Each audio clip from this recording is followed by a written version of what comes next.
আরো জোরে বলেন আমিন। সম্মানিত উপস্থিত হাফিজেরিন, গভীর মনোযোগ।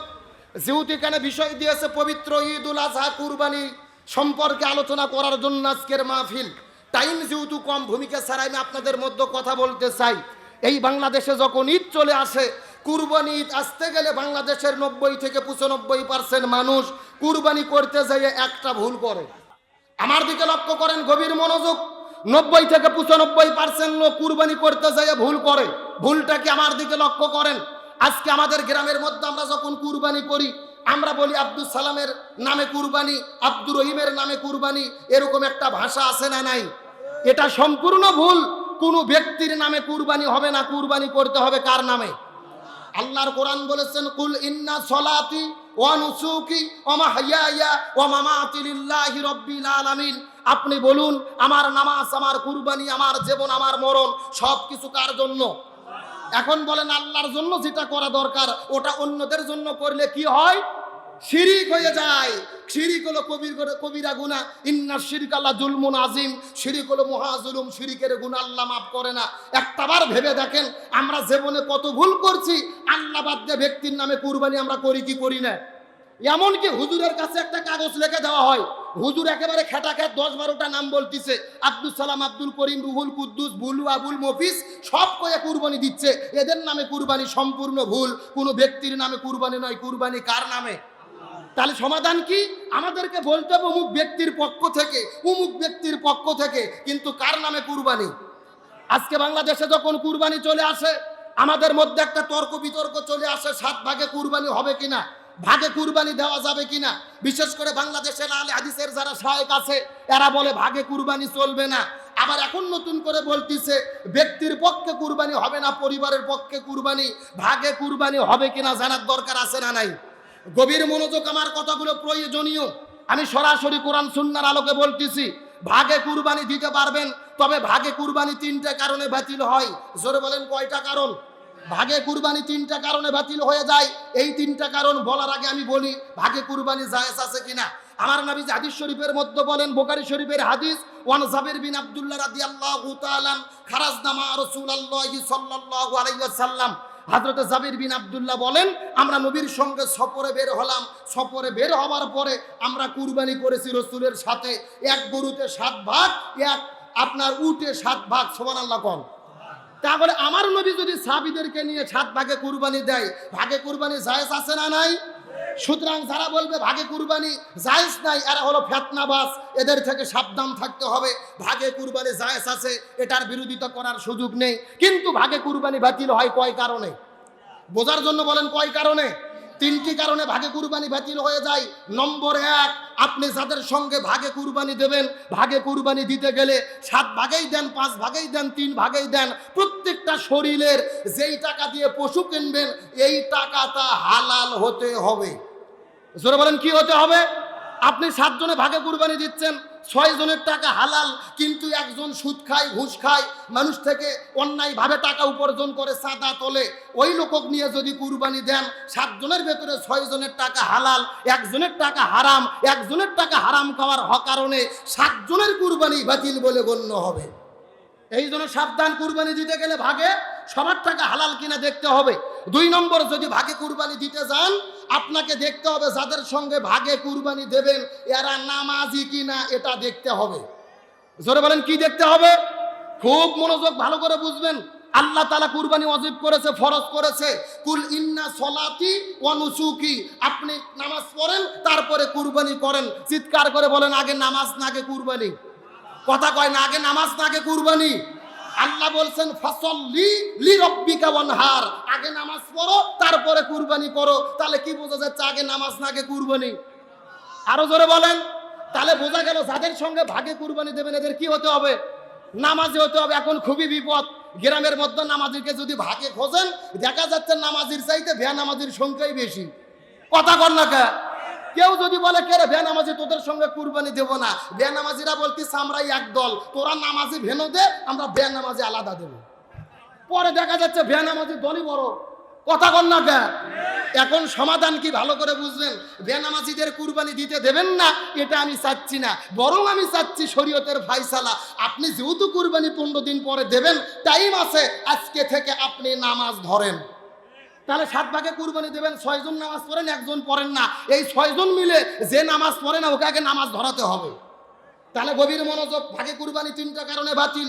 1 নম্বর হারাম উপার্জিত টাকার কুরবানি, 2 নম্বর বেনামাজির সঙ্গে কুরবানি, 3 নম্বর কারণ হলো যাদের সঙ্গে কুরবানি দেবেন, কুরবানি দিতে গেলে তাদের সঙ্গে মনের সাথে মনের মিল হওয়া লাগবে। কি হওয়া লাগবে? এই 7 জনের মধ্যে 6 জনের মন ভালো, আল্লাহর সন্তুষ্টির জন্য কুরবানি দেব, কিন্তু একজনের ধান্দা হলো কুরবানি যা হয় হোক, সারা বছর গোস্ত খাইনি, 700 টাকা কেজি গোস্ত খাওয়া লাগবে। এই নিয়তে যদি কেউ কুরবানি দেয়, ওই একজনের নিয়ত বিফলে যাওয়ার কারণে পুরো কুরবানি বাতিল বলে গণ্য হবে। তাহলে গভীর মনোযোগ, শর্টকাট মূল কথা বোঝেন। আপনি ভাগে কুরবানি দেন, জায়েজ আছে, না জায়েজের কোনো সুযোগ নেই। 1 নম্বর যাদের সঙ্গে, এই আমার দিকে লক্ষ্য করেন, ভাগে কুরবানি দেবেন তবে 3টা শর্ত। যাদের সঙ্গে ভাগে দেবেন হালাল উপার্জিত সবার সম্পদ হতে হবে, 2 নম্বর নামাজি হতে হবে, 3 নম্বরে আপনি দেখবেন সবার মন নিয়ত ঠিক আছে কিনা। এই 3টা শর্ত মানে ভাগে কুরবানি দেন। কিন্তু 3টা শর্তের লোক যদি খুঁজে না পান, ভাগে 2 লক্ষ টাকার গরু দেওয়ার চাইতে 6,000 টাকার ভেড়া কিনে কুরবানি দেওয়া ভালো। কথা কি বোঝা যায়? ভাগে দেওয়া যাবে, তবে 3টা শর্ত মানে ভাগে কুরবানি দেবেন। আসুন, কুরবানি যখন চলে আসে একটা বিতর্কিত মাসালা, আলেমদের মধ্যে তর্ক বিতর্ক। আমরা 3 ভাগ করি কুরবানির গোস্ত, 3 ভাগ করা জরুরি কিনা, 3 ভাগ না করলে কুরবানি হবে কিনা। গভীর মনোযোগ, 3 ভাগ করে আমরা যে কুরবানির গোস্ত বন্টন করি, সরাসরি কোরআন বা হাদিসে এই 3 ভাগ করার ডাইরেক্ট কোনো বর্ণনা পাওয়া যায় না। তাহলে আমরা কুরবানির গোস্ত কেমনে বন্টন করব? সরাসরি কোরআনের বক্তব্য, কোনো হুজুরের বক্তব্য নয়। সূরাটির নাম সূরা আল হজ, আয়াত নম্বর হলো 36। আল্লাহ তাআলা বলতিছে, তোমরা যদি আল্লাহর সন্তুষ্টির জন্য কুরবানি দাও, কুরবানি যখন হয়ে গেল, গোস্ত তোমরা কি করবা? ফাকুলু মিনহা, সেখান থেকে তোমরা খাও, ওয়া আতইমু, তোমরা দিয়ে দাও, অল কানিয়া অল মুতারর, তাদের মধ্যে গোস্ত বিতরণ করো, যারা তোমাদের কাছে গোস্ত চাই আর যারা চায় না, 2 দলকেই দিয়ে দাও। সুবহানাল্লাহ কোন। তাহলে আল্লাহ কয়টা বিধান দিল? ফাকুলু মিনহা, 1 নম্বরে নিজে খাও, 2 নম্বরে কি করো? তোমরা দিয়ে দাও, যারা তোমাদের কাছে চাই, যারা চায় না। কারা চাই? ফকির মিসকিন দরিদ্র অসহায়। চায় না কারা? আপনার গ্রামের ভাই প্রতিবেশী, এরা একেবারে ফকির মিসকিন না, তবে কুরবানি দেয়নি, আপনার আত্মীয় স্বজন, এদেরকেও দাও। এখান থেকে 3টা ভাগ পাওয়া গেল। 1 নম্বর নিজে খাবো, 2 নম্বর গরিব মিসকিনদের দেব, 3 নম্বর আত্মীয় স্বজনকে দেব। এই আয়াত গবেষণা করে ইমাম আবু হানিফা রাহমাতুল্লাহ আলাইহি বলেছে, এই জন্য কুরবানির গোশত 3 ভাগ করা মুস্তাহাব, করতেই হবে, এটা বাধ্যতামূলক না, তবে করা হলো উত্তম পদ্ধতি। সুবহানাল্লাহ কোন। কিন্তু 3 ভাগ সব সময় জরুরি নয়। আমার দিকে লক্ষ্য করেন, এই যে আমার প্রিয় ভাই মাওলানা মুজাহিদুল ইসলাম এইবার একটা কুরবানি দেবে, 1 লক্ষ টাকার গরু, গোস্ত হয়েছে 3 মণ, এর বাড়িতে সদস্য 2 জন, জোরে কোন কয়জন? এখন 2 জন সদস্য কুরবানি দেশে 3 মণে গরুর, ভাগ পাবে কয় মণ? 1 মণ। 1 মণ আত্মীয় স্বজনক দেবে, 1 মণ পাড়া প্রতিবেশীক দেবে, ফকির মিসকিনক দেবে, বাড়িতে কয় মণ? 1 মণ। এখন বলেন তো 1 মণ গোস্ত কি এই মৌলানা 2 জন মানুষ খেতে পারবে? তার মানে বোঝা গেল এই হুজুরের জন্য 3 ভাগ নয়। এই হুজুরের কাজ কি? বাড়িতে 2 জনে 20 কেজি রেখে দেবে, পুরো গোস্ত গরিবদের দিয়ে দেবে। এটাই হলো শরীয়তের উত্তম ফায়সালা। আবার আমার এই পাশে বসে আছে মৌলানা নূর নবী, এ একটা ছাগল কুরবানি দিয়েছে, বাড়ির সদস্য 10 জন, ছাগল কুরবানি করে গোস্ত পাইছে 3 কেজি। কয় কেজি? এখন 3 কেজি গোস্ত পাইছে, 10 জন লোক রান্না করে একবার বসলেই তো পেট ভরবে না। এখন এ যদি 3 ভাগ নাও করে 10 কেজি গোস্ত 2-1 কেজি দান করে বাকি 8 কেজি খাইয়ে ফেলে, এ খাইয়ে ফেলতে পারবে। তার মানে প্রধান শর্ত, প্রধান ফায়সালা ইসলামের বিধান হলো খাবো কম দেব বেশি, এরই নাম হলো কুরবানি। 3 ভাগ করা উত্তম, তবে আমাদের চাহিদা থাকবে আমরা খাবো কম দেব বেশি। এই শর্ত যদি থাকে কোনো সমস্যা হবে না। কিন্তু যখন চলে আসে আমাদের মধ্যে তুমুল তর্ক বিতর্ক, হুজুর কুরবানির গোস্ত 3 দিনের বেশি খাওয়া যাবে কিনা, 3 কুরবানির গোস্ত ফ্রিজে রাখা যাবে কিনা। এমনও লোক আছে কুরবানি দিয়ে সারা বছর ফ্রিজত গোস্ত থুয়ে খায়, এইরকম লোক আছে না নাই? আরে ভাই, যারা কুরবানি দেয় এদের ধান্দা বাদ দেন।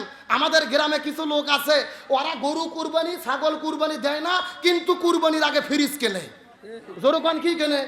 একদিন জিজ্ঞেস করলাম, কে ভাই তোমার কুরবানি নেই, ফ্রিজ কে? ও বলতেছে, হুজুর আপনি কুরবানি দিয়েও যা, আমরা না দিয়েও তাই। মানে আমরা কুরবানি দিয়ে 7 ভাগে গোস্ত ভাগ পাই 8 কেজি, ও কুরবানি দেয় না, বাড়ির সদস্য 10 জন, 10 ভাগ পাইয়া গোস্ত হয়ে গেছে 25 কেজি। দেখা গেল আমার ফ্রিজের তলা ফাঁকা, ওর ফ্রিজ ভরা। কথা কন না কে? এখন আসেন শরীয়তের মাসলা কি? কুরবানির গোশত 3 দিনের বেশি খাওয়া যাবে কিনা? গভীর মনোযোগ, মারাত্মক মাসালা। আমার নবী হাদিস শরীফের মধ্যে বলেন, একবার মক্কায় দেখা গেল মহামারী, মানুষের মধ্যে বিপদ, পেটের মধ্যে খাবার নাই। রাসূল সাহাবীদেরকে বললেন, সাবধান, 3 দিনের বেশি কারু বাড়িতে যেন গোশত না থাকে, 3 দিনের বেশি কেউ যেন গোশত না রাখে, 3 দিনের বেশি গোশত খাওয়া যাবে না। এই বছর পার হয়ে গেল, সাহাবীরা গোশত বিতরণ করে দিলেন, 3 দিনের বেশি খাইলেন না। পরের বছর আবার কুরবানি আসলো, লক্ষ্য করে দেখা গেল মহামারী নাই, পরিবার ভালো, এলাকা ভালো, দেশ ভালো। তখন রাসূল সাহাবীদেরকে বললেন, তোমরা কুরবানি দিয়েছো, এখন তোমরা কি করো? কুলু, এখান থেকে খেয়ে ফেলো, এখান থেকে তোমরা তোমাদের ইচ্ছা মতো, তোমাদের সামর্থ্য মতো, তোমাদের মন মতো, তৃপ্তি মতো এখান থেকে তোমরা খাও। তারপর ও আতইমু, তোমরা কিছু বিতরণ করে দাও, ও আদ্দাখিরু, কিছু তোমরা সংরক্ষণ করো। সুবহানাল্লাহ কোন? এখানে বিধান কয়টা হলো? 1 নম্বর কুলু, খাও, 2 নম্বর ওয়াতিমু, দিয়ে দাও, 3 নম্বর ওয়াদ্দাখিরু, সংরক্ষণ করো। এখান থেকে সাহাবীরা কেউ কেউ পাওয়া যায় হাদিসে গোস্ত রোদে শুকে, তখন তো ফ্রিজ ছিল না, গোস্তর শুটকি করে দীর্ঘদিন পর্যন্ত তারা খেয়েছে। তার মানে বোঝা গেল, দেশত যদি মহামারী না থাকে, গোস্ত 3 ভাগ করে গরিবেরটা গরিবকে দেওয়ার পরে, আত্মস্বজনকে বুঝে দেওয়ার পরে, আপনার ভাগের গোস্ত যদি ফ্রিজত রাখে কিয়ামত পর্যন্ত খান, কোনো সমস্যা নাই। ফায়সালা কি কোনো ভেজাল আছে? কিন্তু আপনার আগে মন ঠিক করা লাগবে। আপনার নিয়তি যদি থাকে, গরু একটা কুরবানি দেবো, সারা বছর 700 টাকা কেজি গোস্ত কিনতে পারি না, ফ্রিজ ভরে থবো, বিটি জামাই আসবে, বিয়ে আসবে, ইচ্ছা মতো খাবো, ওই নিয়ত করলে তো কুরবানি বাতিল। তার কারণে আল্লাহর কোরআন বলেন, লা ইয়ানালাল্লাহু লুহুমুহা ওয়ালা দিমাউহা ওয়ালাকিন ইয়ানালুহুত তাকওয়া মিনকুম কাযালিকা সাখখারাহা লাকুম লিতুকাব্বিরুল্লাহা আলা মা হাদাকুম ওয়া বাশশিরিল মুহসিনিন।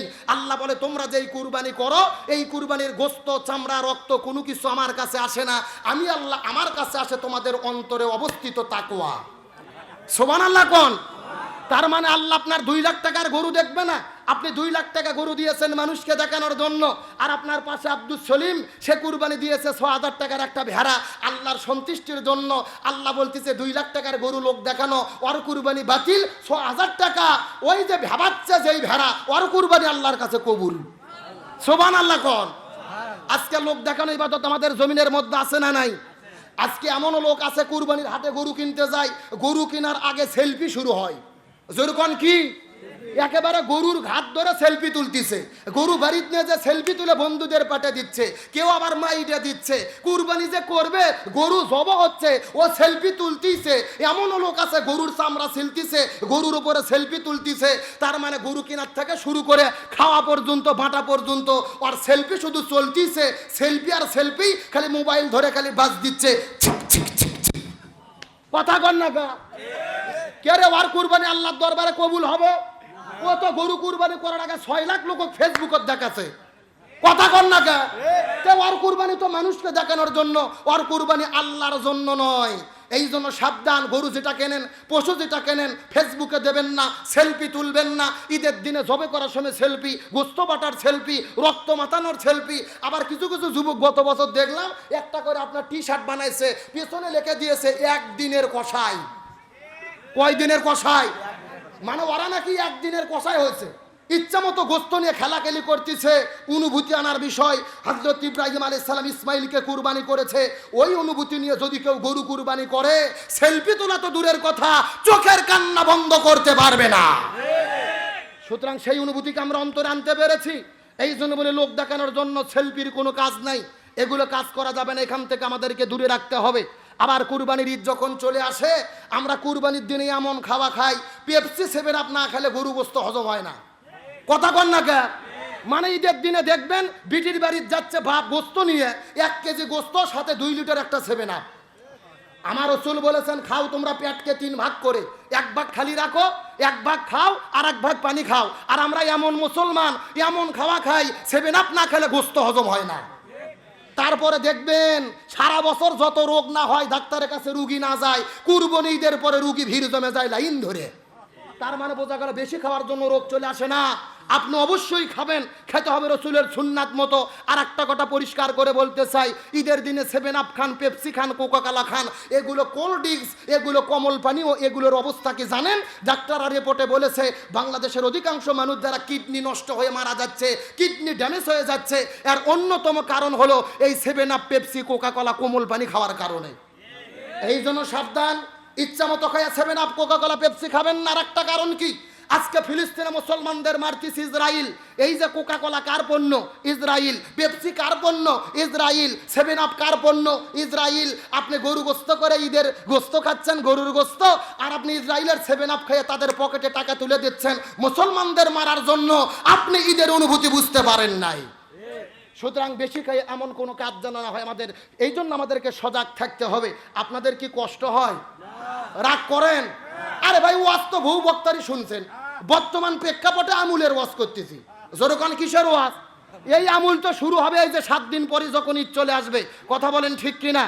আমার দিকে লক্ষ্য করেন, আলোচনাগুলো মাথায় রাখেন, জীবনে কাজ দিতে পারে এগুলো আমাদের জানা দরকার। সামনে আসতেছে ঈদুল আজহা। ঈদ আমরা কেমনে পেলাম? আজকে মুসলমানদের সন্তান মনে কষ্ট লাগে, ঈদের দিনে গরু জবে করে, ঈদুল ফিতরের দিনে ঈদের নামাজ পড়ার পরে ভটভটি ভ্যান ভাড়া করে, ডিজে পার্টি ভাড়া করে, মাইকার বক্স লেগে দিয়ে ভটভটিতে ডিগ ডিগ বাজ দিয়ে মাটি কাপে ফেলে দিয়ে চলে যায়। এরা মুসলমানের সন্তান নাকি বান্দরের বাচ্চা, বোঝার বুদ্ধি নাই। কথা কন না কে? ঈদ আমরা কেমনে পেলাম? যেদিন ইসমাইলকে জবে করে শহীদ হযরত ইব্রাহিম আলাইহিস সালাম কুরবানি করেছে ইসমাইলকে, ওই দিন আমরা করেছি কুরবানি। আর সেই দিনে গরু জবে করা বাদ দিয়ে আমরা ডিজে পার্টি ভাড়া করে, বক্স ভাড়া করে, নাচতে নাচতে পিক আপ ভ্যানে আমরা বক্সে নাচতে নাচতে রাস্তা দিয়ে চলে যাচ্ছি। এটা মুসলমানের কাজ হতে পারে না। মুসলমানদের ঈদের ইতিহাস কি? মদিনায় হিজরত করার পরে দেখে ইহুদি, খ্রিস্টান, বৌদ্ধ, নাসারারা প্রত্যেক বছরে হেমন্ত বসন্ততে কিছু উৎসব পালন করে, যে উৎসবের মধ্যে ঢোল টাবলা গান বাজনা বাজানো হয়। সাহাবীরা জিজ্ঞেস করলেন, ইয়া রাসূলুল্লাহ, আমাদের কি কোনো উৎসব নেই? আল্লাহর পক্ষ থেকে জিবরাইল এসে বলে, ইয়া রাসূলুল্লাহ, মুসলমানদের জন্য উৎসব হলো দুইটা, একটা ঈদুল ফিতর আর একটা ঈদুল আজহা। সুবহানাল্লাহ কোন? তার মানে বোঝা গেল আল্লাহ মুসলমানদের ঈদ দিয়েছে ঢোল টপলা বন্ধ করার জন্য, গান বাজনা বন্ধ করার জন্য। আর আজকে যারা মুসলমানের সন্তান, এই যে ঈদুল আজহা, ঈদুল ফিতরের দিনে ডিজে পার্টি ভাড়া করে ঢোল টপলা গান বাজনা করে, এরা কখনো মুসলমানের সন্তান হতে পারে না। এখন এগুলো বন্ধ করতে চাইলে আব্দুল সালাম যুক্তিবাদীর ওয়াজদে বন্ধ হবে না, এই আমাদের বক্তাদের ওয়াজদে বন্ধ হবে না। এই ডিজে পার্টি বন্ধ করতে গেলে ঈদের পরে 7 দিন প্রত্যেকটা মোড়ে মোড়ে সবাইকে হাতের মধ্যে লাঠি নিয়ে বসে থাকা লাগবে। এ কথা কন না কে?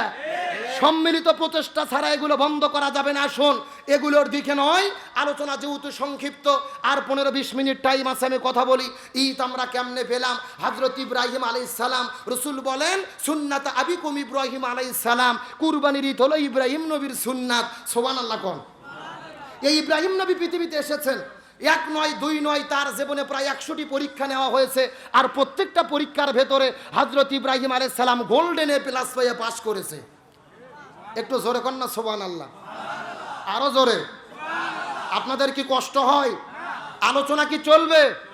কারা কারা চলবে না হাত তোলেন। এই হলো হুজুগে বাঙালি, যাই বলে আইরে তারই সাথে যাই রে, বোঝা শোনা নাই রে। এ সত্য সত্য কারা কারা চলবে হাত তোলেন তো দেখি। লিল্লাহ তাকবীর। এ সাউন্ড হয় না, হাত টান টান গুটান দেখি। এই চাচাই ছেলে হাত উঠান দিকে উঠান। হ্যাঁ, সব একটু গলা কাকার দাম তো দেখি। লিল্লাহ তাকবীর।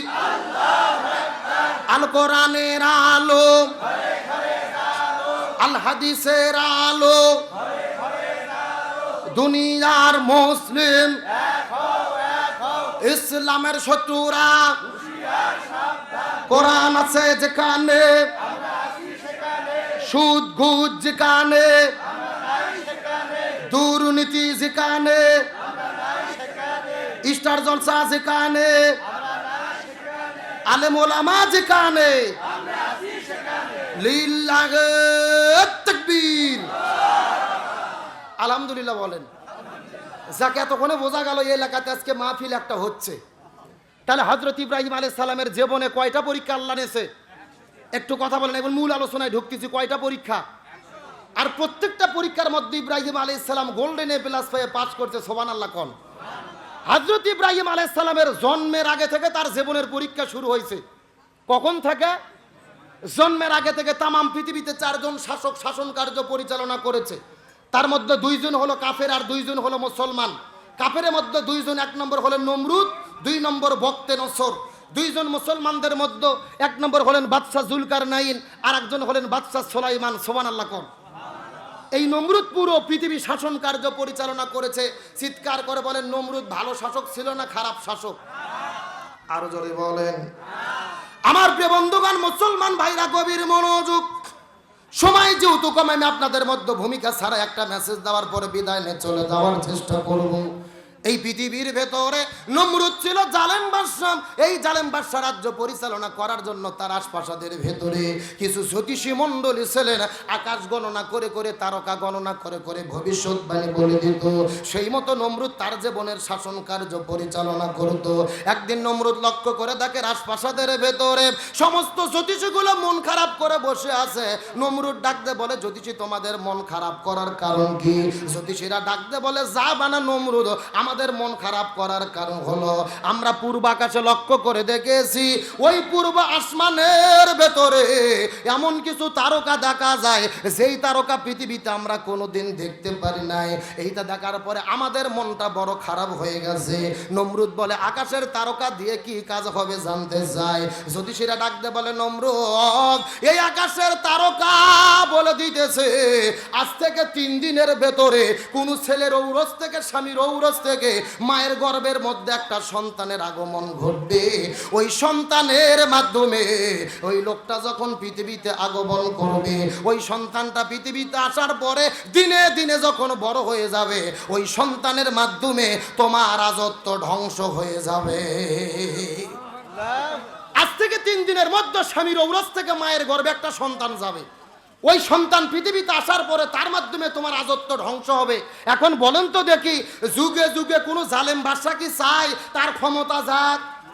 এ জোরে বলেন যাক। ক্ষমতা পাওয়ার পরে তো মানুষের আরো ব্রেক থাকে না, ইচ্ছা মতো কাম করে। আসিলাম ধান হলেম খই, আরো ব্যান কতই হই। কথা বল না কে? এইরকম একটা লোক ক্ষমতা পাওয়ার পরে ভাই 9 তালা বাসা করতে। জোরে কোন কয় তালা? আগে কিন্তু সিঁড়ি দিয়ে হেঁটে হেঁটে হেঁটে হেঁটে ওঠা লাগতো, কিন্তু এখন কিসে ওঠে?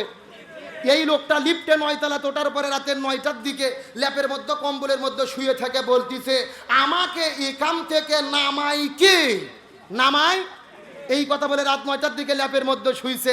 কিন্তু গত 4 বছর আগে ফজর নামাজের আগে হালকা করে একটা ঝাঁকি হয়েছিল, ভাই মনে নাই আপনাদের? এমন একটা ঝাঁকি হয়েছে, ও ঘুমের থেকে লাফ দিয়ে উঠে ঝাড়িয়ে দৌড়। ও নিচে যাইয়া দেখতেছে পরনত লুঙ্গি নাই। জোরে কোন কি নাই? মানে লুঙ্গি যার ল্যাপের মধ্যে পেঁয়াজ লাগিয়ে আছে আর মনেই নাই। আর পরনত লুঙ্গি না থাকলে তাকে কি বলে? ন্যাংটা। ন্যাংটা বগুড়ার ভাষায় কি বলে? ন্যাংটা। তার মানে বোঝা গেল যে আল্লাহ তাআলা 12 তালাতে উঠতে পারে, আবার ওই আল্লাহ চাইলে ন্যাংটা করে ক্ষমতার থেকে নামাতে পারে। সুতরাং ক্ষমতা পাওয়ার পরে মনে করেন না মুই কি হুনুরে 21 সাল 41 সাল মৃত্যু পর্যন্ত ক্ষমতায় থাকবো, এমন কুফুরি কথা বলবেন না। এমন কথা যদি বলেন, আল্লাহ যদি বিদায় করতে চায়, আল্লাহ প্রয়োজনে আপনাদেরকে ন্যাংটা করে নামাবে, আল্লাহর 2 সেকেন্ডের সময় লাগবে না। এজন্য ক্ষমতার অহংকার করা যাবে। এখন অমৃত বলতেছে ক্ষমতা তো ছাড়া যাবে না, এই চেয়ার আমি রক্ষা করতে চাই। তাহলে কি হলো? 3 দিনের মধ্যে যেহেতু মায়ের গর্ভে সন্তান আসবে, আমি আইন জারি করে দিলাম, আজ থেকে 3 দিনের ভেতরে কোনো স্বামী তার স্ত্রীর সঙ্গে মিলামিশা করতে পারবে না। সৈনিকদের ফরমান জারি করে দাও। চিৎকার করে বলেন নাউজুবিল্লাহ। তাহলে স্বামী স্ত্রী কি বন্ধ করলো? মিলামিশা মিলনকে বন্ধ করে দিলেন। এখন বলেন, তাই সে যতই ষড়যন্ত্র করুক না কেন, ইব্রাহিম নবীকে পৃথিবীতে আনবেন কে? আল্লাহ। আরো জোরে বলেন। আমার প্রিয় বন্ধুগণ, মুসলমান ভাইরা গভীর মনোযোগ। সময় যেহেতু কম, কোনো দিকে যাওয়া যাবে না, আমি আপনাদেরকে শর্টকাটে বলতেছি। এই 3 দিন আইন জারি করে দিল, ছেলে মেয়ে কোনো মতোই স্বামী স্ত্রী মিলামেশা করতে পারবে না। কিন্তু আল্লাহর কি খেলা! নমরুদ যেই রাজপ্রাসাদের মধ্যে বসবাস করে, ওই নমরুদের একজন দেহরক্ষী ছিল, যার নাম হলো আজর, কোন বর্ণনায় তারেক। এই আজর বা তারেকের মনে রাতের 10টা 12টার দিকে স্ত্রীর গভীর ভালো। কে রে এখানে কথা কয় কে রে? আমার প্রিয় বন্ধুগণ, মুসলমান ভাইরা গভীর মনোযোগ।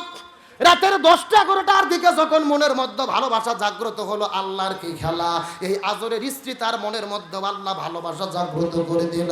তার স্ত্রী ঘরের মধ্যে থেকে বের হওয়ার পরে আস্তে আস্তে নমরুদের আশপাশাদের মধ্যে চলে গেলেন। নমরুদের আশপাশাদের মধ্যে যাওয়ার পরে রাত যখন 2-3টা বেজে গেছে, সবাই যুবকেরা যখন ঘুমাই পড়েছে, রাজ্যের সৈনিকেরা ঘুমাই পড়েছে, আজরের স্ত্রী আস্তে করে যখন রাজপ্রাসাদের মধ্যে ঢুকে গেল, লক্ষ্য করে দেখে নমরুদ ঘুম পারে, সমস্ত সৈন্যরা ঘুম পারে। ওই নমরুদের সামনে একটা মশাল নিয়ে দাঁড়িয়ে আছে, তার স্বামী হলো আজর। আল্লাহর কি খেলা, তার স্বামীর কাছে যাওয়ার পরে চোখের সঙ্গে চোখ লাগার সঙ্গে সঙ্গে আল্লাহ প্রেম ভালোবাসা মহব্বত জাগ্রত করে দিল। এমন সময় আল্লাহর পক্ষ থেকে একটা ফেরেশতা নাজিল হলেন। ওই ফেরেশতা আসার পরে আজরের হাত থেকে মশালটা নেওয়ার পরে ওই আজরকে ছেড়ে দিল। আজর তার স্ত্রীকে নিয়ে ঘরের মধ্যে চলে গেল। আল্লাহর কি খেলা, নমরুদ ইব্রাহিম নবীর আগমনকে বন্ধ করতে চেয়েছিল, কিন্তু আমার আল্লাহ নমরুদের আশপাশাদের ভেতরে, এমনকি নমরুদের খাস কামরার ভেতরে, ওই আজর আর তার স্ত্রীর ভেতরে মিলন ঘটায়া দিল। জোরে বলেন না আল্লাহু আকবার। এ চিৎকার করে কোন কার ফয়সালা? আল্লাহ বলতিছে শয়তান সন্তান আসা বন্ধ করবু, কাম তোর ঘরের মধ্যেই হবি। কথা কন না কে? এ কাজ কোন জায়গাত হয়েছে? নমরুদের ঘরের মধ্যেই কাজ হয়েছে। আল্লাহু আকবার কোন। এইরকম ভাবে নমরুদ এই কাজ করে। এ হুজুর রে, আপনার ভেতরে ঢুকে বসন্ত দেখি। না না, এরা দাঁড়িয়ে আছে, এরা কারা? এরা কারা দাঁড়িয়ে আছে? এরা কারা? যদি আলোচনা শুনতে মন চাই ভেতরে বসেন, না হলে বাড়ি চলে যান, ঝিরঝিরি করেন না। কথা কর না কা? এমনিতে পরিবেশ ঠিক করা যাচ্ছে না, এইদিকে এক ভেজাল, ওদিকে আর এক ভেজাল। এ তাহলে চিৎকার করে বলেন, ইব্রাহিমকে কে এনেছে? মায়ের গর্ভে ইব্রাহিম আসলো। পরের দিন সকালবেলা নমরুদ আবার মিটিং বসাইছে। জ্যোতিষীদের মাথা খারাপ, মন বেজার করে বসে আছে। নমরুদ বলে, জ্যোতিষীরা খবর কি? জ্যোতিষীরা বলতেছে নমরুদ কাজ হয়ে গেছে। সুবহানাল্লাহ কোন। করছে পূর্ব আকাশে দেখি তারকা নাই, মায়ের গর্ভের সন্তান। সুবহানাল্লাহ কোন। আমার প্রিয় বন্ধুগণ, মুসলমান ভাইরা গভীর মনোযোগ। নমরুদ তার ক্ষমতাকে টিকাতে চাইলো। নমরুদ বলে, সন্তান যেহেতু পেটের মধ্যে এসেছে, সন্তান আর পৃথিবীতে আসতে দেব না। আজ থেকে আইন জারি করে দিলাম, 1 মাস পর্যন্ত, শুধু নয় 1 বছর পর্যন্ত যত সন্তান পৃথিবীতে আগমন করবে, শুধুমাত্র মেয়ে সন্তানদেরকে বাঁচিয়ে রাখা হবে, আর ছেলে সন্তানদেরকে হত্যা করা হবে। এই আইন যখন নমরুদ পৃথিবীর মধ্যে করে দিল, কিতাবের মধ্য থেকে পাওয়া যায়, আইন জারি করার পরে লক্ষ লক্ষ সৈনিকেরা পুরো পৃথিবীর মধ্যে ছড়িয়ে পড়লো। এই 1 বছরের মধ্যে 1 নয় 2 নয়, প্রায় 40 লক্ষ শিশুকে তারা হত্যা করেছে, শুধুমাত্র ক্ষমতার চেয়ার টিকানোর জন্য। আজকেও বাংলাদেশের দিকে লক্ষ্য করে দেখেন, শুধুমাত্র ক্ষমতায় চেয়ার টিকে থাকার জন্য নিরপরাধ মানুষদেরকে জেলের মধ্যে বন্দী করা হয়, আলেমদেরকে জেলের মধ্যে বন্দী করা হয়, শুধু ক্ষমতার চেয়ারে টিকে থাকার কারণে। এই বাংলার জমিনে আলেমদের ফাঁসির দড়ি ঝুলাইয়া পৃথিবী থেকে বিদায় করে দেওয়া হয়। তার মানে বোঝা গেল, ওই নমরুদ যা, বর্তমানে নমরুদ তাই। তার মানে বোঝা গেল, এরা শুধুমাত্র জালেম নয়, এরাই হলো নমরুদের খালাতো ভাই। এ কথা এত আস্তে ঠিক করছেন কা? আপনাদের কি ভয় ধরছে? সবাই একসাথে কোন ঠিক? আরো জোরে ঠিক। তাহলে নমরুদের কাজ যারা করবে, মনে করবেন এরাই নমরুদের বংশধর। এ কথা কোন? এরকম নমরুদের বংশধর তো বর্তমানে বাংলাদেশে নাই। আছে আছে, বুঝেন, আমি কিন্তু বলি নাই, আপনারা বলছেন। আমার দিকে লক্ষ্য করেন, গভীর মনোযোগ। ইব্রাহিম আলাইহিস সালাম সন্তান পেটের মধ্যে আসলো। তার মায়ের পেটে আসার পরে মায়ের গর্ভ বড় হয়েছে, পেট বড় হয়নি, সন্তান বড় হয়েছে। একটা গুহার মধ্যে গিয়ে ইব্রাহিমের জন্ম আল্লাহ দিয়ে দিল। সুবহানাল্লাহ কোন। তার মানে তারা চাই ইব্রাহিমের আগমন বন্ধ করতে, কিন্তু ইব্রাহিমকে কে পাঠায়া দিল? আমি শেষ কথা বলবো, সময় কম। ইব্রাহিম আলাইহিস সালাম পৃথিবীতে আসলেন পরীক্ষা দিতে দিতে। ইব্রাহিমের বয়স যখন 86 বছর, জোরে কোন কয় বছর? আমার প্রিয় বন্ধুগণ, মুসলমান ভাইরা গভীর মনোযোগ। ইব্রাহিম আলাইহিস সালামের বয়স যখন 86 বছর বয়স হয়ে গেছে, তার ঘরের মধ্যে দুইটা বিবি, একটা হলেন বিশ্ব সুন্দরী বিবি সারা, আর একটা হলেন বিশ্ব সুন্দরী বিবি হাজেরা। কিন্তু তার ঘরের মধ্যে কোনো সন্তান নাই। ইব্রাহিম আলাইহিস সালাম সব সময় শুধু দোয়া করতে থাকে, রব্বি হাবলি মিনাস সলিহিন, রব্বি হাবলি মিনাস সলিহিন। হে আল্লাহ, আপনি আমাকে নেককার সন্তান দেন, হে আল্লাহ, আপনি আমাকে নেককার সন্তান দেন। চিৎকার করে বলেন তো, সন্তান চাইতে হবে কার কাছে? আরো জোরে বলেন। কিন্তু আল্লাহ বাদ দিয়ে পীরের কাছে সন্তান চাই, এইরকম লোক আছে না নাই? আর আছে মানে আপনাদের বগুড়া জেলার বেশি। বিশ্বাস নাই, মহাস্থান ঘরে যায় দেখেন, কথা বল না কে?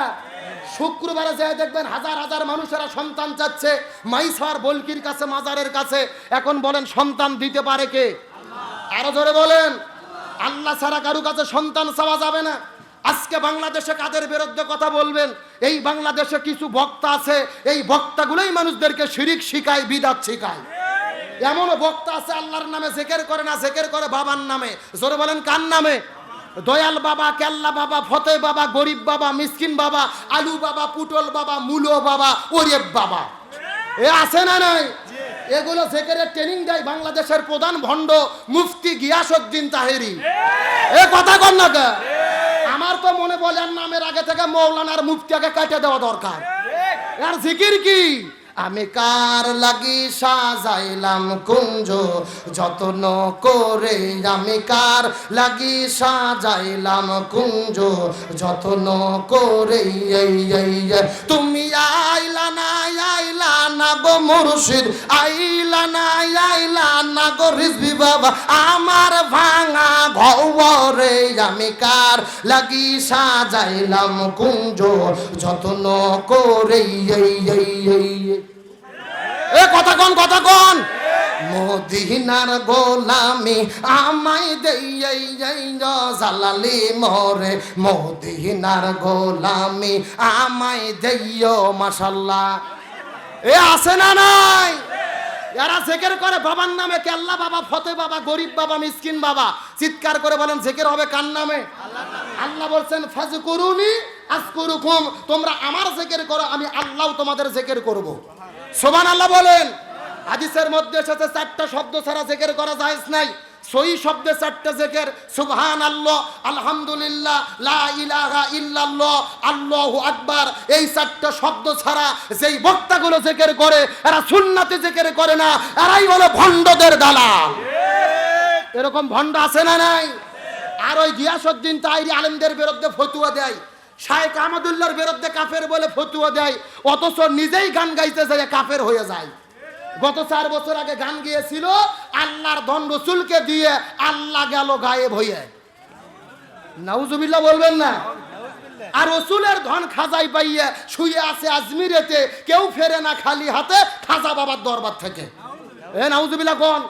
কত মারাত্মক কথা দেখেন। বলতেছে আল্লাহর ধন রসুলকে দিয়ে আল্লাহ গেছে গায়েব হয়ে, মানে আল্লাহর যত সম্পদ ছিল নবীকে দিয়ে আল্লাহ গায়েব হয়ে গেল। আল্লাহ নাই, আল্লাহর ক্ষমতা নাই, রসুলের ক্ষমতা নাই, ক্ষমতা খাজা বাবার। যার যা লাগে খাজা বাবার কাছে যাও, এমন কথা বললে কি ইমান থাকে? জোরে কোন ইমান থাকে? আমার তো মনে বলে বাংলাদেশ যদি ইসলামী রাষ্ট্র হতো, কোরআন হাদিসের আইন থাকতো, এই শিরকি গান গাওয়ার কারণে ওই ভণ্ড তাহেরিকে 24 ঘন্টার মধ্যে গ্রেফতার করে দৃষ্টান্তমূলক শাস্তি দেওয়া হতো। এ বলে আল্লাহর ধন রসুলকে দিয়ে আল্লাহ গাছে গায়েব হইয়া। আমি বলছি না, শয়তানের ধন তাহেরিকে দিয়ে শয়তান গাছে গায়েব হইয়া। কি বলবো আমি? একটু বলবো না রাগ করতেছেন? কতক্ষণ বলবো?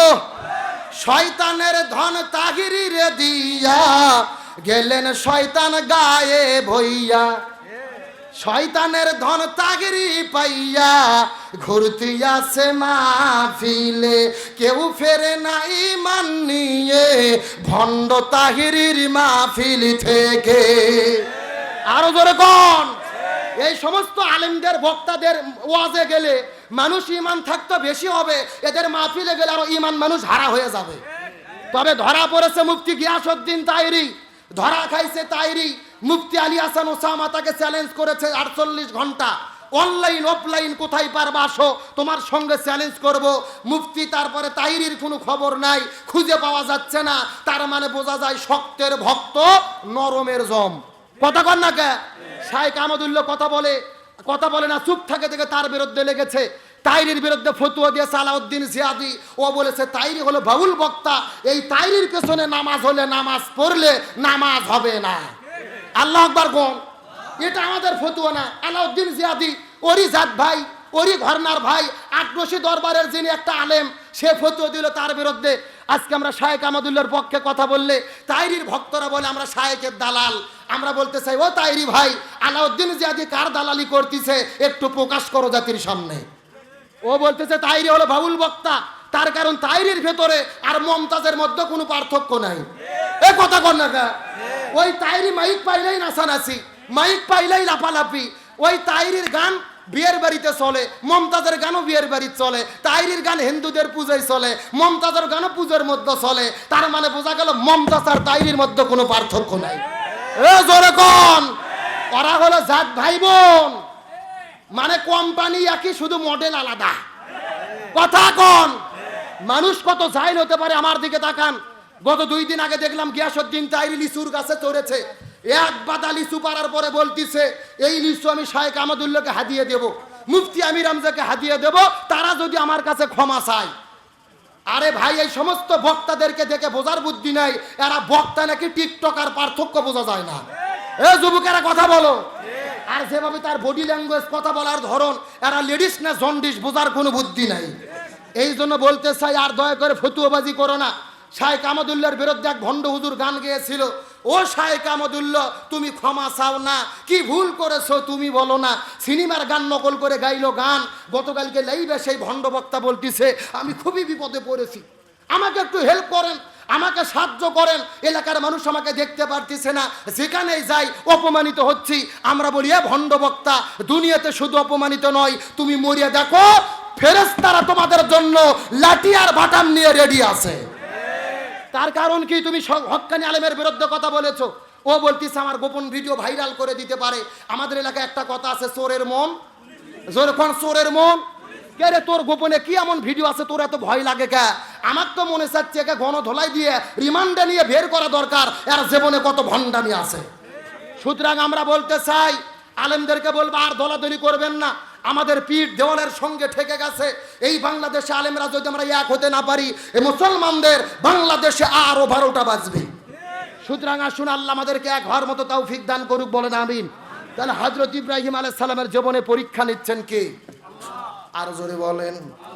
আমার প্রিয় বন্ধুগণ, মুসলমান ভাইরা গভীর মনোযোগ। হযরত ইব্রাহিম আলাইহিস সালামের 86 বছর বয়স হয়ে গেল, যখন সন্তান আসে না, সন্তান চাই কার কাছে? একটু জোরে কথা বলেন। এ পেছন থেকে ভাইরা কথা বলেন, সন্তান চাই কার কাছে? তার মানে আমাদেরও যদি সন্তান হয়, সন্তান চাবো কার কাছে? হযরত ইব্রাহিম আলাইহিস সালাম যখন আল্লাহর কাছে ফরিয়াদ করে বলেন, রব্বি হাবলি মিনাস সলিহিন, হে আল্লাহ আপনি আমাকে নেককার সন্তান দেন। আল্লাহ বলেন, ফাবাশশারনাহু বিগুলামিন হালিম, আমি আপনাকে একটা নেককার সবুরকার সুন্দর একটা ভদ্র ঈমানদার তাকওয়া সন্তানের সুসংবাদ দিলাম, যে সন্তানের নাম হলো ইসমাইল। জোরে কোন সুবহানাল্লাহ। হযরত ইসমাইল আলাইহিস সালাম পৃথিবীতে আগমন করার পরে এতক্ষণ পর্যন্ত আনন্দ করে করে, মজা করে করে অনেক আলোচনা আপনাদের মধ্যে শুনেছি। এ বগুড়া দুপচাচিয়া কালুর মুসলমান গভীর মনোযোগ। আর 5-10টা মিনিট আপনাদের মধ্যে কথা বলবো, কান খাড়া করে বোঝার চেষ্টা করবেন। হযরত ইব্রাহিম আলাইহিস সালাম যখন পৃথিবীতে, হযরত ইসমাইল আলাইহিস সালাম যখন পৃথিবীতে আগমন করলেন, চলতে চলতে যখন বয়স বেড়ে গেল, ইসমাইলের বয়স যখন 9 বছর পরিমাণ হতে পারে, তাফসীরের মধ্যে এসেছে, যখন ইসমাইল আলাইহিস সালাম হেঁটে বাড়ানোর বয়সে যখন উপনীত হয়ে গেল, একদিন আল্লাহ তাআলা ইব্রাহিমকে স্বপ্নের মতো দেখায়া দিল, হে ইব্রাহিম তুমি আল্লাহর জন্য তোমার প্রিয় বস্তুকে কুরবানি করে দাও। ইব্রাহিম আলাইহিস সালাম যখন স্বপ্ন সকালবেলা ভেঙে গেল, কিতাবের মধ্যে এসেছে হযরত ইব্রাহিম আলাইহিস সালাম সকালবেলা ঘুম থেকে ওঠার পরে 200 উট নিয়ে চলে গেলেন কুরবানি করার জন্য। পরের দিনে আবার যখন ইব্রাহিম নবী ঘুমের মধ্যে চলে যায়, কে যেন স্বপ্নের মধ্যে আবার এসে ডাক দিয়ে বলে, ইব্রাহিম আল্লাহর সন্তুষ্টির জন্য তুমি প্রিয় বস্তুকে কুরবানি করে দাও। ইব্রাহিম আলাইহিস সালাম 2 নম্বর দিনে আবার 200 উট নিয়ে যে আল্লাহর নামে কুরবানি করলেন, কুরবানি কবুল হয় না। পরের দিনে রাতের বেলা স্বপ্নের মধ্যে আবারও আল্লাহ জানাই দিল, হে ইব্রাহিম তোমার প্রিয় বস্তুকে কুরবানি করে দাও। ইব্রাহিম আলাইহিস সালাম মনে মনে টেনশনের মধ্যে পড়ে গেল। 1 নয় 2 নয় 3 দিন ধরে 200 টাকার উট কুরবানি দিল, তারপর আল্লাহ তাআলা কুরবানি কবুল করলো না। ইব্রাহিম নবীর বোঝা তো আর বাকি থাকলো না। ইব্রাহিম নবীর জীবনের সবচাইতে মূল্যবান সম্পদ সম্পদ হলো তার সন্তান ইসমাইল। 86 বছর বয়সে আল্লাহর কাছে প্রার্থনা করে গ্রহণ করেছিল। ইব্রাহিম আলাইহিস সালাম স্বপ্নের মধ্য থেকে ওঠার পরে মনে মনে পরিকল্পনা করলেন তার সন্তান ইসমাইলকে আল্লাহর কুরবানি করবেন। জোরে বলেন না আল্লাহু আকবার, আরো জোরে বলেন না আল্লাহু আকবার। আমার প্রিয় বন্ধুগণ, মুসলমান ভাইরা গভীর মনোযোগ।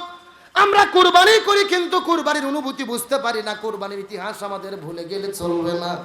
পরের দিনে সকালবেলা ইব্রাহিম নবী মনে মনে চিন্তা করেছে আমার প্রিয় বস্তু ইসমাইলকে আমার কুরবানি দেওয়ার দরকার। বিবি সারার সঙ্গে পরামর্শ করার পরে ইব্রাহিম আলাইহিস সালাম চলে গেলেন যেই জায়গার মধ্যে বর্তমানে কাবা ঘর আছে, ওই জায়গার মধ্যে হাজেরা আর ইসমাইলের বসবাস। ইসমাইলের কাছে যাওয়ার পরে ইব্রাহিম নবী তার স্ত্রী হাজেরাকে ডাকতে বলে, বিবি হাজেরা, সন্তানটাকে সুন্দর করে সাজুগুজু করে দাও, আমি সন্তানটাকে নিয়ে একটু আত্মীয়র বাড়িতে দাওয়াত খাওয়ার জন্য যেতে চাই।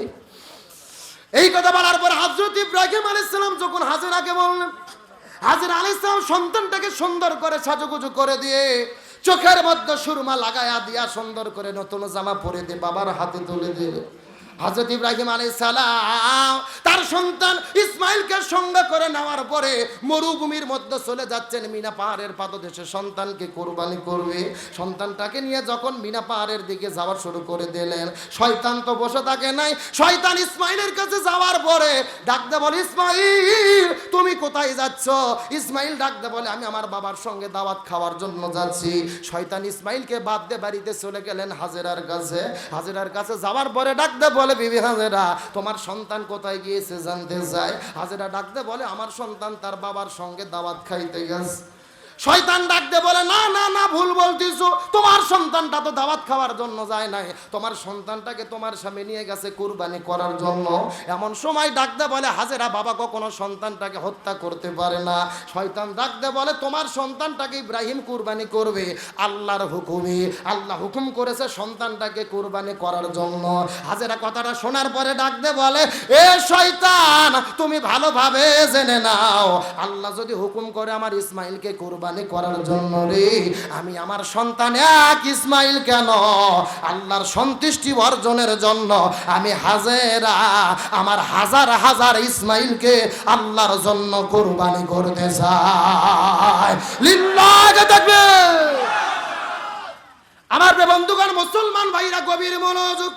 ইমানের পরীক্ষা কাকে বলে, কুরবানির অনুমতি কাকে বলে, অন্তর দিয়ে কথাগুলো সুন্দর করে বোঝার চেষ্টা করবে। এই কথা শোনার পরে শয়তান বুঝতে পারলো হাজেরাকে তো কুমন্ত্রণা দেওয়া গেল না। ওখান থেকে বের হওয়ার পরে আস্তে করে মানুষের ভেষ ধরে চলে গেলেন শিশু সন্তান ইসমাইলের কাছে।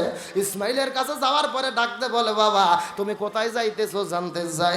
ইসমাইল বলে, আমার বাবার সঙ্গে তার বন্ধুর বাড়িতে দাওয়াত খাইতে যায়। শয়তান ডাকতে বলে, না, তোমার বাবা তোমাকে দাওয়াত খাওয়ানোর জন্য নিয়ে যায় না, তোমার বাবা তোমাকে হত্যা করবে। দেখো তোমার বাবার কাপড়ের ভেতরে একটা ছুরি লুকিয়ে রাখা হয়েছে, এই ছুরি দিয়েই তোমাকে কুরবানি করবে, জবাই করবে। ইসমাইল লাগতে বলে, না, একটা বাবা কখনো তার সন্তানটাকে হত্যা করতে পারে না, কথা কখনোই সত্য হতে পারে না। শয়তান ডাকতে বলে, অবশ্যই তোমার বাবা তোমাকে হত্যা করবে, তোমাকে কুরবানি করবে আল্লাহর হুকুমে, আল্লাহর সন্তুষ্টির জন্য।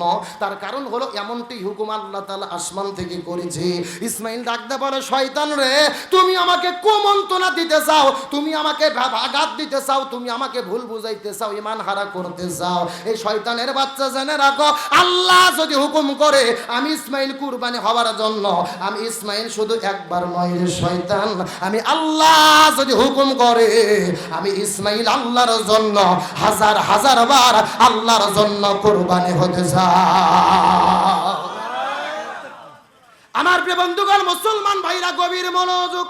ইমানের পরীক্ষা কাকে বলে, গভীর মনোযোগ দিয়ে শেষ কথাগুলো অন্তর দিয়ে মাথার মধ্যে ঢোকানোর চেষ্টা করবে। শয়তান মনে মনে চিন্তা করলে, ইসমাইলকে আর তো ধোকা দেওয়া যাবে না, তাকে বিপদগামী করা যাবে না। ইসমাইল আলাইহিস সালাম আবার তার বাবার কাছে ডাকতে বলে, বাবা তুমি কি আমাকে কুরবানি দেওয়ার জন্য নিয়ে যাচ্ছ নাকি, ঘটনাটা সত্য করে খুলে বলো। ইব্রাহিম আলাইহিস সালাম তার সন্তানটাকে ডাকতে বলে, হে সন্তান, আল্লাহ হুকুম করেছে তার সন্তুষ্টির জন্য কুরবানি তোমাকে করব। ইসমাইল ডাকতে বলেন, আল্লাহ। ইসমাইল ডাকতে বলেন, আব্বা আমার বাবা, আপনি আমাকে কুরবানি করবেন, কিন্তু শয়তান আমাকে কুমন্ত্রণা দেয়, শয়তানটাকে আটকাতে হবে। এমন সময় বাবা আর সন্তান মিলে বুদ্ধি করার পরে হাতের মধ্যে 7টা পাথর নেওয়ার পরে ওই শয়তানকে নিক্ষেপ করেছিল ওই জায়গার ভেতরে। আজকেও তামাম পৃথিবীর লক্ষ লক্ষ কোটি কোটি মানুষেরা মক্কায় হজ করতে যায়, যেই জায়গায় ইব্রাহিম এবং ইসমাইল মিলে শয়তানটাকে পাথর মেরেছিল রে, ওই জায়গায় লক্ষ লক্ষ মানুষেরা হজ করতে গিয়ে আজকেও পাথর নিক্ষেপ করে। জোরে বলেন না মারহাবা। বন্ধুগণ, মুসলমান ভাইরা গভীর মনোযোগ। হযরত ইব্রাহিম আলাইহিস সালাম সন্তানটাকে ডাকতে বলে, ইয়া বুনাইয়া, হে আমার বৎস, আমি স্বপ্নের মধ্যে দেখেছি তোমাকে কুরবানি করতেছি, এখন আমি কি করব বলো। শয়তান ডাকতে বলে, আল্লাহ যেভাবে হুকুম করেছে, আপনি যেভাবে স্বপ্ন দেখেছেন সেইভাবেই করেন। আমি সন্তান আল্লাহর জন্য কুরবানি হতে প্রস্তুত হয়ে গেলাম। সুবহানাল্লাহ। কিন্তু বাবা, আপনার কাছে আমার 3টে ওসিয়ত আছে। ও বাবা, আপনি আমাকে কুরবানি করেন, আমার কোনো আপত্তি নাই, তবে আপনার কাছে 3টা চাওয়া আছে। ইব্রাহিম নবী ডাকতে বলেন, বাবা কি 3টা চাইতে চাও বলো তো দেখি। ইসমাইল ডাকতে বলে, বাবা আপনার কাছে 1 নম্বর ওসিয়ত হলো, আমাকে যখন কুরবানি করবেন, কুরবানি করার আগে রসা বের করার পরে আমার হাতগুলোকে আপনি বেঁধে ফেলবেন, আমার পাগুলোকে আপনি বেঁধে ফেলবেন, আমি যেন নড়াচড়া করতে না পারি। আমি নড়াচড়া করতে গিয়ে যদি বেদবি হয়ে যায়, আপনি বাবা আপনার সঙ্গে যদি বেদবি করি, আল্লাহর কাছে হিসাব দিতে পারবো না। ও বাবা, আপনার কাছে 2 নম্বর ওসিয়ত হলো, আমাকে যখন আপনি জবে করবেন, আমাকে যখন আপনি কুরবানি করবেন, আমার মাথাটা চিৎ করে শুয়ে দিয়ে মাথাটা আপনি মাটির দিকে রাখবেন, আমাকে মাটির উপরে ওপর করে শুয়ে দেবেন, আমার এই মুখমণ্ডল চেহারাটা যেন মাটির দিকে থাকে। আপনি চাকু যখন সারাইবেন, জবে যখন করবেন, আপনি বাবা আপনার চোখ যখন আমার চোখের দিকে যেন না পড়ে। তার কারণ হলো, আপনি বাবা 86 বছর বয়সের ভেতরে বারবার আল্লাহর কাছে ফরিয়াদ করে করে আমাকে চেয়ে নিয়েছিলেন। আমি আপনার বড় আদরের ধন কলিজার টুকরা, আমাকে জবে করতে গেলে, কুরবানি করতে গেলে আপনার চোখের সঙ্গে যদি আমার চোখটা পড়ে যায়, আমাদের মধ্যে ভালোবাসা মহব্বত জাগ্রত হতে পারে। আপনি সেই সময় জবে করতে হয়তো বা পারবেন না, কষ্ট হবে। ও বাবা, আপনার কাছে ফরিয়াদ করে বলি, আপনি জবে করার আগে আমার এই মুখটা মাটির দিকে চিৎ করে শোয়াই দেবেন। জোরে কন্যা মারহাবা। আমার প্রিয় বন্ধুগণ, মুসলমান ভাইরা গভীর মনোযোগ। ইমানের আবেগ কাকে বলে? বাবা ডাকতে বলে, সন্তান 3 নম্বর কি নসিহত আছে বলেন তো দেখি। লিল্লাহে তাকবীর, লিল্লাহে তাকবীর। গোলাম রাব্বানী যুক্তিবাদী সাহেবের আগমন মাহফিলের পক্ষ থেকে, এলাকাবাসীর পক্ষ থেকে লিল্লাহে তাকবীর। শেষ কথাগুলো না বললে আপনারা ভালো বুঝতে পারবেন না। আমি আপনাদের মধ্যে 5 মিনিটের মধ্যে বিদায় নিয়ে চলে যাব। ইব্রাহিম আলাইহিস সালাম ডাকতে বলে, ও বাবা, আমার কাছে 3 নম্বর কি ওসিয়ত তোমার আছে, একটু দয়া করে বলো তো দেখি। সন্তান ডাকতে বলে, বাবা আপনার কাছে 3 নম্বর ওসিয়ত হলো, আমাকে জবে করার পরে, আমাকে কুরবানি করার পরে আমার শরীরের মধ্যে যে রক্ত মাখা জামাগুলো থাকবে, এই জামাগুলো খবরদার আপনি নষ্ট করবেন না। আমার শরীরের মধ্যে থেকে রক্ত মাখা জামাগুলো খুলে নেওয়ার পরে আমার মায়ের কাছে নিয়ে যেয়ে দেবেন। আমার মা তো আর এই দুনিয়ার মধ্যে ভালোবাসার মতো কেউ নাই, আমি তো তার একমাত্র কলিজার টুকরা, আপনার নারী কাটা ধন। আমার এই রক্ত মাখা জামাগুলো মায়ের কাছে দেবেন। আমার মনে বলে, এই জামাগুলো আমার মাও পাওয়ার পরে এই জামাগুলো পেয়ে সবুর করতে পারবে। বলেন মারহাবা। আমার প্রিয় বন্ধুগণ, মুসলমান ভাইরা গভীর মনোযোগ। সময় যৌতুক আমার ডান বাম দিকে যাওয়ার কোনো উপায় নাই, শেষ কথাগুলো বোঝার চেষ্টা করবে।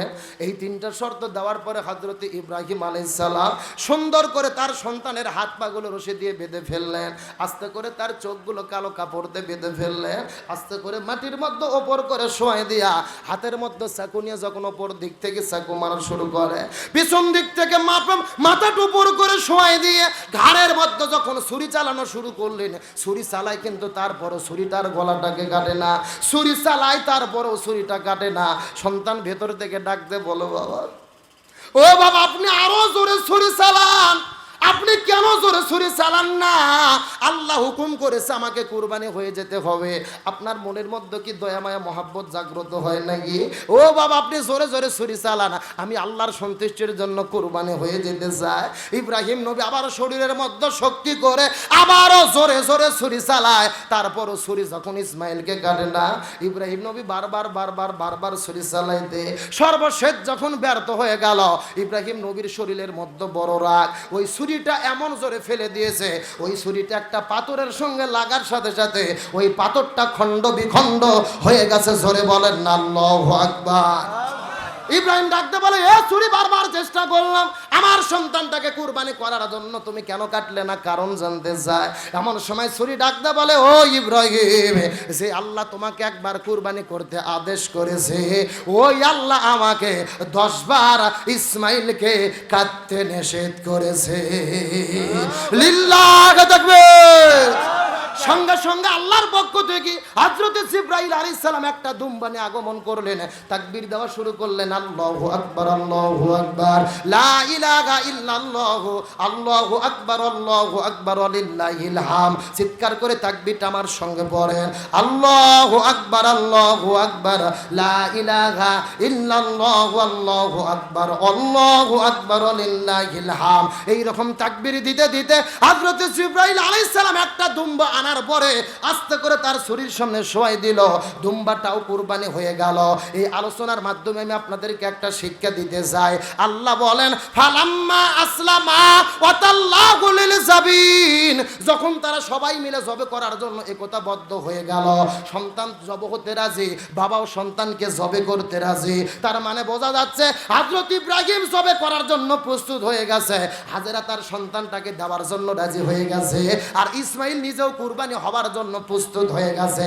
আল্লাহ বলেন, ফালাম্মা আসলামা, তারা সবাই যখন এক বাক্যে আত্মসমর্পণ করলো, আমার হুকুমের প্রতি একতাবদ্ধ হয়ে গেল, আমি আল্লাহ তখন তার কুরবানি কবুল করে দুম্বাকে কুরবানি করে দিলাম। এই আলোচনার দ্বারা শিক্ষা হলো, এই বাংলার জমিনে আমরা যতই দিন কায়েমের কথা বলি, সন্তান যদি ইসলাম প্রতিষ্ঠার কথা বলে, বাবা যদি তার বিরোধিতা করে, দিন কায়েম হবে না।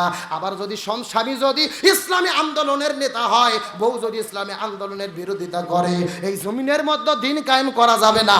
এই জমিনে দিন কায়েম করতে হলে প্রত্যেকটা মুসলমানদের আল্লাহর আইনের কাছে মাথা নত করে এই জমিনে দিন প্রতিষ্ঠার ইসলামী আন্দোলনের কর্মী হতে হবে।